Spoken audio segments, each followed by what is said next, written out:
What is up, YouTube? It's Rahul, and today we're going to be starting a new series. I know I've had a lot of ideas in the past. Also, sorry, my voice is a little bit shaky. I'm a little bit under the weather. But we're going to be starting a new series called Battle Breakdown that I'm going to do every Friday. Potentially every Friday, and we'll have suggestions in the comments below. I'm going to kind of go through old stream games, old tournament matches specifically, because I think tournament environment is a lot to learn from. And we're going to kind of break down the match in a 2x speed, whatever. I'll pause and kind of talk about certain places where certain moves I think could have been done better. Obviously, in the time, players don't have perfect information, etc., etc. But I think it's a lot. It's really cool to learn from these like world championship level events, these regional finals levels events, etc. And I couldn't really figure out a first video to start with. Obviously, leave some suggestions in the comments below. And let me know if you guys enjoyed this. First off, it's going to be kind of like a VOD review style. I usually watch these matches and learn from them myself, and I will be doing so with upcoming regionals and stuff as well when we get back to competitive play. So the first match I figured I'd start with is a 2017 regional championship between myself and Azul Garcia-Griego, a player you guys might know very, very well, Players Cup champion, one of the best current modern players, and a good friend of mine. So I figured I would take this from a metagame where I'll flip the screen real quick so you guys can see the metagame. The video throws us straight into the match, but Azul was playing a Golisopod Garb deck, and I was playing a Zoroark Lycanroc deck. Now, these cards might be a little bit unfamiliar to you guys, but I'm going to kind of break it down as we go. Obviously, I don't have too much modern footage to work with in the last 2 years, because all we have is Players' Cups, and we can go to Players' Cups finals, etc. Just let me know what you guys want to see, and I can get that done. But the matchup was a tricky one for myself playing a Zoroark deck, because I only played one basic energy, and Azul's deck revolved around playing 4 enhanced hammers, using Garbodor to ability lock me, and, you know, consistently use Golisopod, Acerola back up, 120, etc., etc. I can't really use Lycanroc because it's weak to grass, it gets one-shot, so it's kind of a two-shot war, but Azul has more resources to kind of get the ball rolling, and my entire deck revolves around Trade, an ability that says discard a card once per turn from my hand, and draw 2 cards. So if that ability gets locked off due to Garbodor, I can't really play cards. So we already see the board state coming into a position where I'm using Tapu Lele. Now, back in the 2017 format, Tapu Lele GX was a card that lets you, when you play it down, get a supporter from your deck and put it in your hand. Now, every deck played 3 to 4 of these because the card was absolutely insane. You had so many setup decks, you had so much, it allowed you to play like whatever supporters you wanted realistically, and Tapu Lele could also be used as an excellent attacker because double colorless energy basically slotted itself into any deck, and you could kind of punish any like little baby that had 1 energy on it. For example, if there was a Wimpod on Azul's field, I could do a double colorless plus like, I don't know, some damage modifier to one-shot this guy. And so the format kind of goes from there. I'm going to go ahead and probably mute the video itself and let the ball roll. I'll put it in, let's put it in 1.5 speed and see how it goes. So obviously, Azul's win condition here is to set the Garbodor lock up and try to get this Golisopod flow rolling. The biggest concern for Azul's deck itself is that once he ability locks himself, he can no longer use these Tapu Leles to kind of get these cards like Research and stuff that he's grabbing right now, Professor's Research. But the biggest issue is that if his hand size gets low, I can kind of capitalize on a missed attack or a missed recovery. So Azul's whole deck is going to revolve around using Guzma, Acerola, these kinds of cards. And so I'm going to have to kind of give up a couple of prizes while also putting a significant amount of damage that may stick on the board. The problem for me is if I lose too many of my energies early enough and can't find my Puzzle of Times and my Field Blowers before Azul can kind of see there's an enhanced hammer right there. And so Azul is going to just hit me for a casual 120. Now already I can tell that my Tapu Lele is in trouble. My deck revolves around using a lot of item cards like Puzzle of Time, etc. Azul, luckily, on the other hand, does not play a Garbodor. So I'm just going to research all my resources away. And that's, I know, obviously a little bit scary to see. I don't have a Zoro on the board yet. It's turn 2 for me. So no Zorua, no Rockruff, nothing of that nature. I'm just going to manually retreat with the DCE. So 2 DCs have hit the board, but important to note, I'm going to pause here to explain this, that there is Special Charge in my deck, which allows me to shuffle 2 special energy back into the deck, as well as Puzzle of Time, so I can recycle those energies directly back to my hand, or just get the Special Charge and put them back into my hand. Now, with the 1 basic energy that I've been so fortuitous to find, I'm going ahead and attacking with Buzzwole, because I keep the energy on Tapu Lele, it's going to get knocked out. Choice Band gives me plus 30, therefore I can hit this guy for 60 in the active, and I can also set up damage on the other Wimpod, making it lasting damage, technically, because if the active gets Acerola, which we might see as we'll do here, nope, just a casual Research, and a Floatstone to get the retreat. If we had seen a Acerola here, the logic was that I would be able to keep that damage on the board and potentially set up for something. Just damage comes on to me. I get the Special Charge, the card that I just talked about. Both the DCEs that I are in my discard go back into the deck. Let's make my camera a little bit smaller. And I'm going to go ahead and Field Blower. I'm going to Field Blower so I can use Tapu Lele and get a supporter. Azul got that Garbodor into play last turn, which I crucially did not mention, which means that I was not able to use abilities. Yes, I don't have the trade ability available to me yet, and if I'd been able to Field Blower and couple that with a couple of trades, my hand size would have been, pretty big, and I would have been able to play the game off the back of that. But I kind of decide against getting any useful supporter, and I'm like, I think just Ultra Balling away a useless supporter like Bridget at this point in the game, it gives me more value because I've already searched. And getting a basic Pokemon onto my bench doesn't hurt whatsoever because Zoroark's Ridus Beating gets that extra damage in. And I'm just going to start ending Azul. Yes, my early ends are not meant to really get ball rolling or anything. I want to keep those ends for a late game scenario where Azul has maybe 3 prizes or less to kind of stick his hand. But in this scenario, I find that double Zorua, so it pays off immensely for me. I've basically done what I wanted to do with that Bridget that I was thinking about. Look at me rearranging my bench. I'm going to go ahead and use one trade. And I mean, I do put another energy down. I use Puzzle of Time to reset the top 3 cards in my deck, kind of set up for the next turn. And I'm not attaching that double. Crucially enough, you see that double colorless energy is in my hand, but I'm choosing not to attach it because I have knowledge at this point that Azul's deck is playing heavy Enhanced Hammer. This is something that you normally wouldn't figure out in a Game 1 situation, but considering it is Swiss Round 11, good players will usually walk around, kind of get that information, know a little bit about their opponent's deck that they're going into, and if they don't, you can kind of pick up that information heading into this Game 1. Like in this Game 1, maybe I would have attached that double colorless, and I would have been punished by another Enhanced Hammer, but I've already seen one Enhanced Hammer, and I knew from sitting next to Azul for a majority of the day that he was playing 4 copies of Enhanced Hammer throughout the tournament. So now I get another attack off, and now there's 2 Glissopods with damage on them. Now, crucially enough, with the 90 damage on them, Glissopod has 210 HP, which means that a Ridus Beating with a full bench will be able to knock out either of these Glissopods. Yes, Azul can go ahead and attach a DCE and knock out my active and put himself in a 20 less damage situation, which means Choice Band or Kukui is what I would need.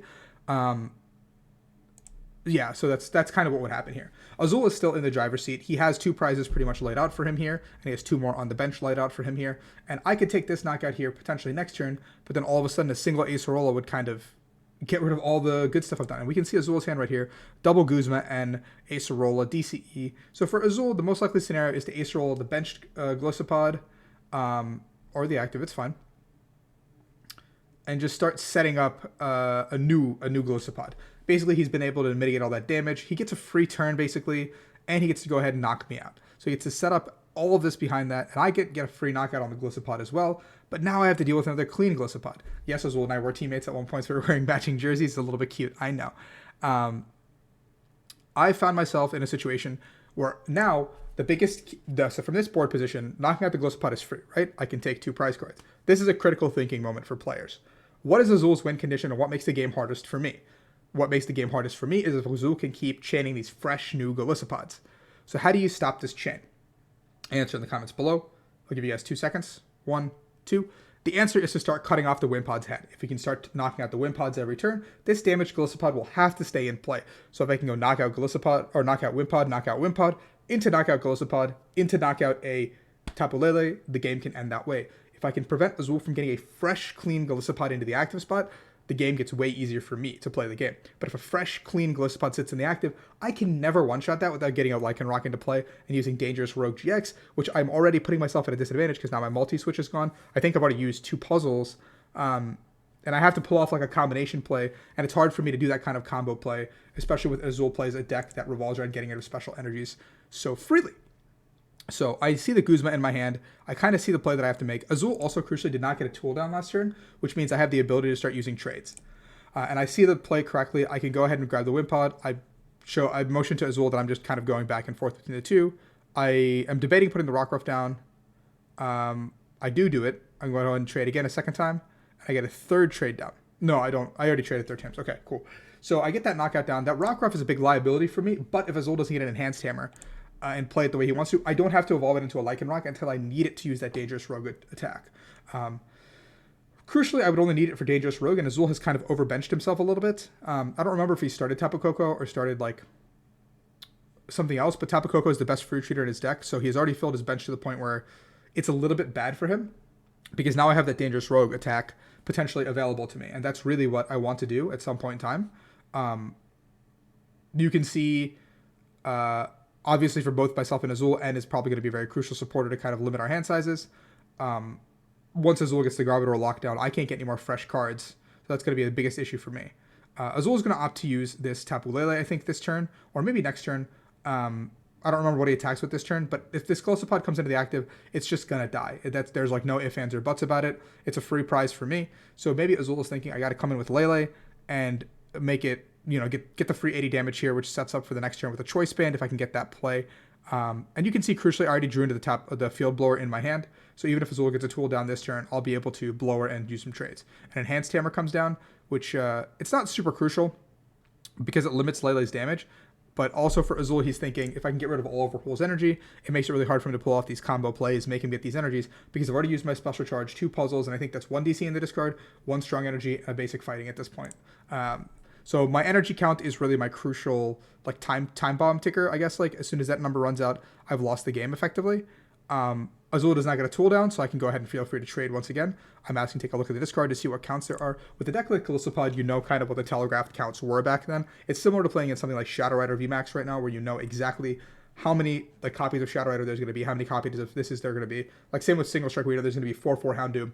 There's going to be 4 Single Strike Energy, 4 like maybe 4 Urn. Like you know these things, so you can kind of ascertain this information very quickly. And especially in a Game 1 scenario at a regionals or a higher level event, I highly recommend as a player to look at your opponent's discard pile. There is nothing wrong with doing so. You will gain a lot of information, and it will help you in the remaining 2 games. Even if you lose game 1, just looking at your opponent's discard will give you so much information. Azul is doing the same. He recognizes that even though we both know each other's decks pretty well at this point, there's no harm, no foul in double checking what could potentially be there to kind of understand the limitations of each other's deck.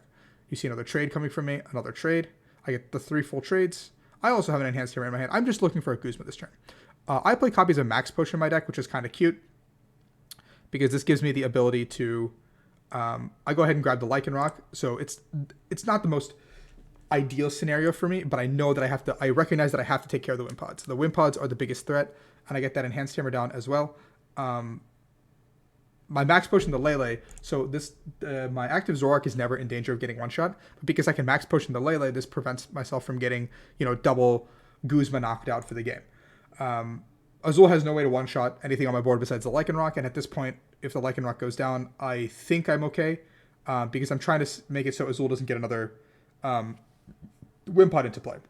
And I think I remember he said something, he didn't say anything. Azul doesn't give much information up during a game, but you can tell by this deck search, he doesn't have another Wimpod. And this becomes very evident to me when he doesn't grab the Wimpod off the Heavy Ball. So that's a lot of information being given off a simple search. So keep that in mind. Azul, I don't know how many recovery cards Azul played at this point or anything like that, but because he failed the Heavy Ball, I know that 4th Wimpod is not in the deck, or it's in his hand if he doesn't play any more cards, which is huge for me. Which means now I've broken the chain of Golisopod. Now I have taken advantage in the game if I can take care of this Golisopod in the active spot. So he's going to be forced every single time. So he's going to Guzma here. And I think for Azul's best interest, I would probably take out the Lycanroc. He's aiming for it as well. You get those 2 prizes. Wimpod's in there. I don't think I saw any recovery in Azul's deck. I might be mistaken because this game is from 4 years ago now. But I think I remember that he didn't play any recovery. So if he can bring up the Lycanroc, take 2 prizes, and get a Wimpod off that, he can put himself into a really good situation. So let's see if he got the Wimpod. It looks like he did because you see that there's a Golisopod and a Grass Energy prized. But the big thing is he doesn't have the Wimpod down this turn. Now that opens up the window like crazy for me because I can take these 2 prizes. We're evenly matched, which now means that I can set up for another dangerous rogue play if I want that option. So I'm going to go ahead and Kukui to draw the 2 cards. I don't realistically need the Kukui this turn. But I don't know if I wanted to bench another Pokemon. I don't remember if I had another Pokemon. I drew into the Rockruff, I believe, off of this. So that really sets up the game for me. I puzzle because I don't think I have any more puzzles left. So I just kind of set up the deck as I want to.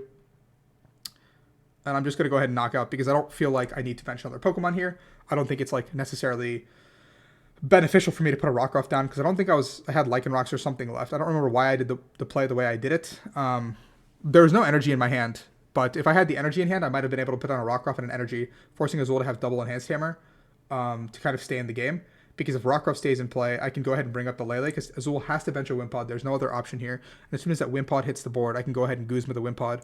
Or not the Wimpod, but I can retreat, do some sort of combination plays, Guzma, bring up the Lele, and use Dangerous Rogue GX. So that's something that's got to be on the back of Azul's mind. We do see the Enhanced Hammer coming in. I'm counting my energies, double checking how many I have left. It's got to be low. It's got to be low at this point.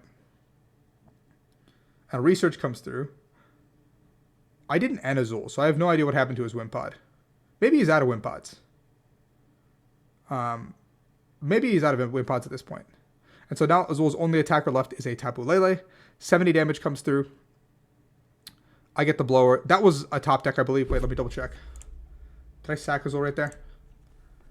Okay, let's see. I remember Azul saying I sacked him. Let's draw the card for turn. No, I drew a DCE, so I had the blower in hand.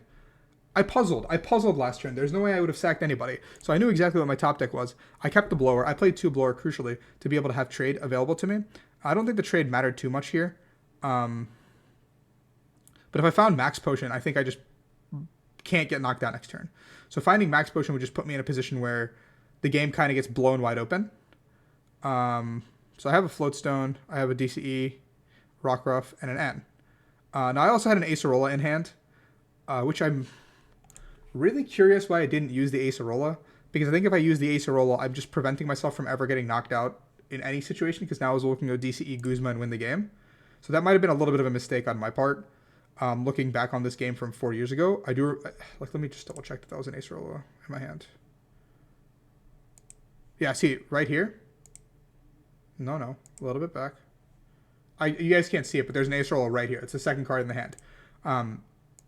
So given that information, I should have Acerola, I think, to just prevent myself from ever getting knocked out here. I don't know what kind of threat I was assuming. Maybe I was just tunnel visioning on the fact that Azul had so many cards in hand. And I was like, I want to put Azul down to 2 because I have trade available to me. So I can always make the most out of this turn. So this is a situation where I actually could have lost the game because Azul could have gone DCE Guzma off his 3 cards and I lose the game. So this is actually a really big mess up on my part. And I could have prevented that from ever happening. Like I could have just ensured that play never ever happens. I don't remember how many DCEs are gone. I don't remember how many Guzmas are gone at this point. Watching from a perspective like this, it's hard to track all that stuff. But that's a crucial mistake that I made. I gave Azul a chance to win the game. And that should never ever be a possibility, in my opinion. Like, I think from this board state, where Azul has no more of his like main attacker, Golisopod, I should be able to just win the game. So Floatstone hits the active. Azul has to move out of the active, or this Lele dies. We get the pass. There's the Acerola again. So I literally was never punished. I got like super lucky in this situation. And I get the Acerola right back into my hand. I also like want to crucially say that I guess I just didn't trade last turn after I got the cards. I don't know what I was thinking. I think I was just so tunnel vision, or I like really liked my hand. Choice Band hits the active and I get the knockout. No really reason to attach the Choice Band there besides just thinning a card from my deck. It's not a card that I want to get end into if I'm getting end down to 1. So it's definitely a card that I just want to see in play. If I had an energy attachment, it probably goes to Rockruff. Azul just goes ahead and retreats, and I go ahead and hit him for the 150. I have no more Kukui. Azul goes ahead and scoops the game. Now, this is a crucial game of resource management that Azul lost out on. I don't know where he messed up to kind of lose that resources, but I also made a crucial mistake to kind of give Azul a chance to win that game. The Enhanced Hammer War was pretty good for Azul. I did hit that blower on a very crucial turn, even though I didn't actually use the trade after I end. So it was a little bit strange that I like made the play the way I did. I even gave Azul like via the blowering the Choice Band. I gave him an out to get a Floatstone onto the Pokemon. Looks like I broke a sleeve here. And so now going into game 2, we both kind of have a better idea of the cards in each other's decks. We know there's Enhanced Hammer. Azul knows I play a Basic Energy and a Buzzwole. I think the Buzzwole was a last minute change, and I had not discussed this with like really anybody that I was playing the Buzzwole. Azul was with my roommate at this event, so that's also another crucial piece of information. This video is going longer than I'd like. It's not scripted or anything, but yeah. So I'm talking to Azul, but Azul is being very like calm and like not like breaking any information, because any word or anything you say can give up something. Like I don't know at this point that Azul has a recovery card, but Azul could have said something like something was prized. There's a Wimpod prize already for Azul, which is not good. I think he was deciding first or second. I think always first. I prized my Buzzwole and the multi-switch, which is very important, and the Kukui. I think I played 2 Kukui at this regionals, however. But prizing both Buzzwole and multi-switch is pretty big because I no longer have a combo play available to me. I opened Lele, which is arguably one of my worst starters, but I don't think I care. I don't remember if Azul's deck played Bridget. Yeah, he does. He always needs to get the Bridget. I say that immediately, and I noticed the Bridget's on the board.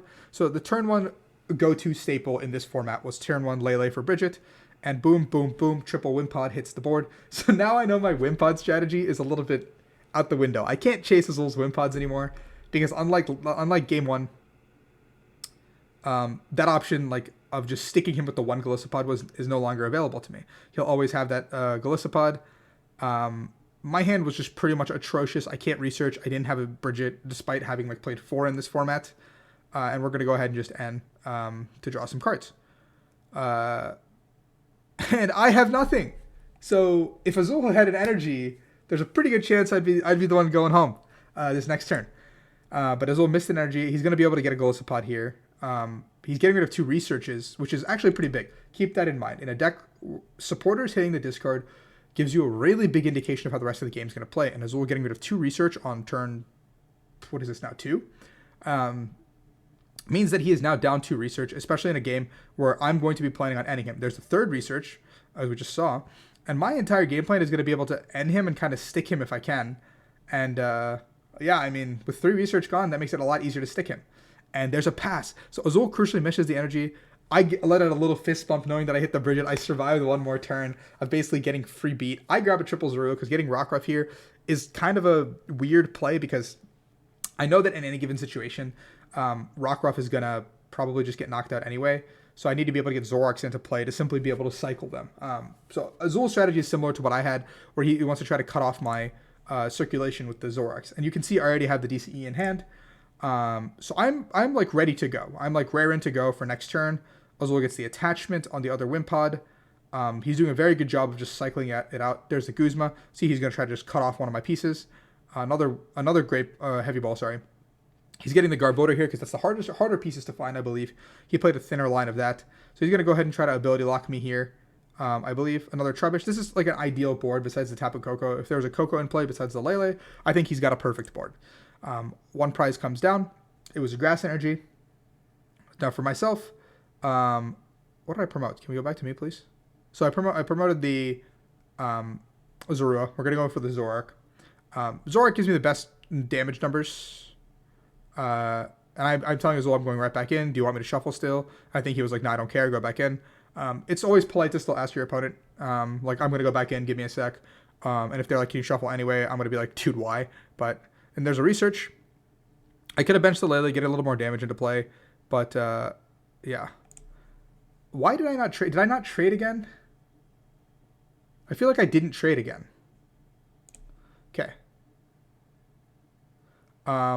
Maybe I just thought like Garbodor was already live, something like that. But I feel like I messed up the trade again. Correct me in the comments if I'm wrong here. But I definitely think I forgot to trade once again. And Azul just hits me with an N, so it wouldn't have really mattered. Enhanced Hammer N, probably the strongest combination for Azul's deck. Not really my deck, but yeah.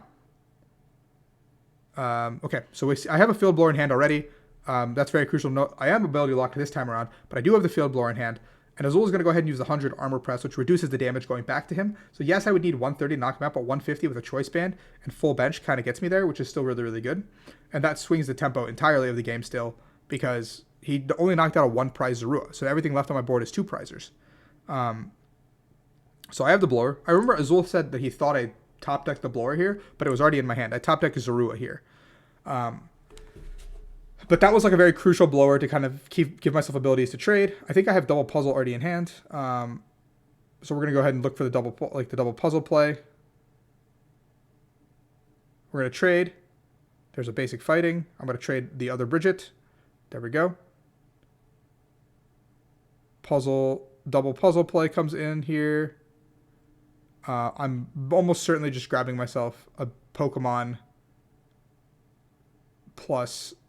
Yeah. So we're going to do it this way so we can go ahead and grab ourselves the Lele for a supporter for next turn. I grabbed Kukui for this turn, which I mean, I think I should have just grabbed a supporter for this turn. I think I'm running through the motions in my head and I'm thinking, this math makes sense. I need the Kukui to get the damage. I did not need the Kukui to 210 minus 80, 130, 150. So I did not need the Kukui to do the damage, but I guess it's fine to thin it out. And I got double puzzle again. And so I go ahead and put the Choice Band down, which I needed to do anyway, and I get the knockout. I'm sure Azul's thinking, what's wrong? What's this kid thinking at this point? What's going on in his head? I probably should have grabbed something like an N, but Azul does it for me. He's ending my like big hand away. I had double puzzle on that hand, which means I had another access to blower, which means I can keep the game going. Now, if Azul gets a DCE plus a choice band, he does get the free knockout onto my active, but he, I think, promoted the Lele and attached the grass to it, giving himself a free retreat option. All he needs to hit is a Glossopod. He does get the Glossopod, but it's going to be at the cost of pretty much his entire hand. The enhanced hammer doesn't actually matter here, so I think it would be better to Ultra Ball that way instead of the grass, because Azul does play 4 enhanced hammers. We've already seen 2, I think, and you're knocking out my Zoroark regardless, so this is a situation where being able to do this is like completely A-okay. I've got my Max Potion in hand. I've got a couple other pieces in hand. And there's the knockout. So Azul gets his 2. He goes down to 3. So my plan here is to chain ends if I possibly can. I have a DCE off the top, I believe. There's a Bridget in my hand. So I can Bridget for the safe option, get 1 card. I'm looking through the deck, seeing how many basics I have left. The Pokemon that's hidden by my face is a Rockruff here. So we're going to go ahead and just probably see some trades. Bridget's like the freest trade fodder. I have a 1 trade card. So I'm just getting rid of Zoroark. Because on the flip side, I'm like, well, if I miss a Pokemon, I can just always Bridget for a Pokemon here. There it is. That's exactly what I'm doing. I'm Bridgeting for the last Zorua, I believe.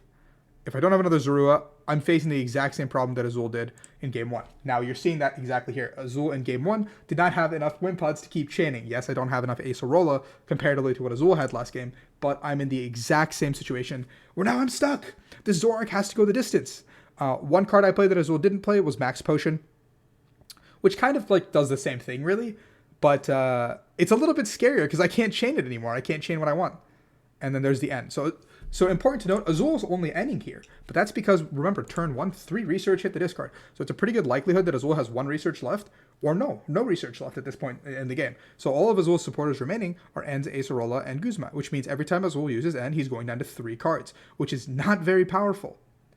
3 cards does not actually do that much. And that End was actually very good for me because my hand was like not very strong at that given moment in time. Another Heavy Ball comes down from Azul. He's probably just going to grab the Glossopod, put it into play if he can. And we can see that the Glossopod is in the prize cards. Very crucially important to note. He's looking through his discard. He's like, man, where are my Glossopods? Oh, that's his deck. He's like, man, what happened to my Glossopods? I don't remember if it was a 4-3 line based on what we've seen so far. It does feel like it's a 4-3 or a 3-3 line of Glossopod. So one of the Glossopods is in the prizes and 1 has already been knocked out. So this just makes it for a hard game for Azul. And based on that Heavy Ball fail, I now get so much information once again. I now know that that Pokemon is gone for good, and I get a free research. I get the attachment onto the Buzzwole. 2 enhanced hammers, I think 3 are gone now. So I know only 1 energy can leave the board at any given point. So I'm thinking about, do I want a special charge here? Do I want to trade here? Like, what's my play? Like, how do I go ahead? So I'm going to go ahead and trade. I got my 1 trade. I'm going to go ahead and special charge them back. I think I only had 2 special energy in the discard, and I was like, whatever, it's just like a free recycle. And I want to put that DCE back anyway. And I mean, I think it's in my best interest to put the Floatstone down onto the active if I can. It looks like I'm not going to. So the reason I put the Floatstone down on the active is if I get N now down to 2, I have a pivot if I get Enhanced Hammer here into the Buzzwole. But now I have the energy on the Buzzwole, and I could get stuck theoretically in the active, and Azul has 3 prizes, yes. But my Rockruff is a hanging prize. So if this Rockruff doesn't become a Lycanroc, it just becomes a free prize somewhere. But once again, in my favor, the prizes have panned out. Azul has prized 1 of his crucial pieces, and that is really carrying me here. Azul gets his final copy of Research, leaving him again with just Lele's to attack. So I've out-resourced the game, but the game is still not over. This Lele can still do a significant amount of damage. I could still be in a lot of trouble in some of these situations. Azul still has copies of Acerola. He can still continue to loop, especially looping these Leles. It's still a very scary feat because I can't one-shot a Lele, but if I get the copy of Multi-Switch, which is, we know that it's in my prize cards, Azul probably thinks it's still in the deck, so he's thinking that I can pull off a combination play, get the Lycanroc into play, and be able to knock out the active, but that's not going to happen here, unfortunately. But I could make that play happen if the energy sticks, which is about to stick, I believe. So I do get that thing. Now, this is another crucial turn where hitting Blower would be really, really nice. There's a Blower off the top, but I don't think this Blower actually mattered too much because I already have the Acerola in hand to pick up the Zoroark, and I can just play this Lele War with Azul. But I'm going to go ahead and Ultra Ball here. Let's see what I want to do. I mean, now I can, I think, afford to start setting up a... Once again, I'm not ace rolling. What is my issue? Looking back on this, I feel like ace roller would have just been the correct play every time. Like, I don't know. So I'm going to go ahead and grab the foul play Zorak, just thin out my deck a little bit. But I don't know. What am I doing? Am I like tunnel visioning somewhere? There's a trade. There's a Zorak and a DCE. Okay, so I was going to max potion. That's fine. That's okay. I forgive myself for that comment. It's on me. I'm apologizing. And so I get the free refresh here. And I can go ahead and attach... I don't think choice band matters here. If I got the Kukui here, I win the game. But I think I had a second Kukui in deck. And I'm thinking, does a second puzzle matter in my deck at all? I have the Guzma in hand. What is the math here? I'm like, let me just hit for 120. Also important to note the timer. So even if Azul does manage to win this game, there's a pretty good chance it'll go to a tie, just because this matchup takes quite a while, especially from Azul's side to grind me down, or from my side to grind Azul down. The Azul's deck is like something like a tank, something more resilient to either winning quickly or losing quickly. So you have a lot of quick games, or a lot of close games. Sorry, and Azul gets the Ace Roll loop beginning here. He gets the Lele to be able to search for a supporter. So he's getting Lele for Ace Roller. So the loop is happening here. At this point, it's pretty safe to assume that N and Research are both gone. Like, they're both no longer in the deck. We're probably out of these crucial resources. And we see the Choice Band coming down onto the Garbodor because he's got to lock me. I don't know if... Okay, so from Azul's perspective, I understand that you have to, like, ability lock me, but I don't think it's necessarily that important at this point because I've got, like, a 6-card hand. Probably, like, a less than 10-card deck at this point, judging by how many cards are in play and how many I've discarded. So I don't know if it's, like, really that important to just, like, lock me here. There's the Enhanced Hammer on the bench and an attack onto the active. Now I draw into the basic fighting here, which is huge, because in my mind I'm thinking, I still have Dangerous Rogue. So I can just attach this basic fighting to this Rockruff. I can evolve, and I've not seen a Gliscopod so far at this point in time. So if I don't see a Gliscopod next turn, I just win the game. I can just bring up this... what's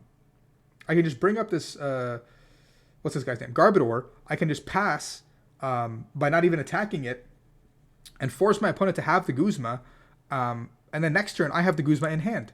And so if I follow this line of logic that I'm seeing right now as a player, I just win the game. So let's see what Rahul of 4 years ago did.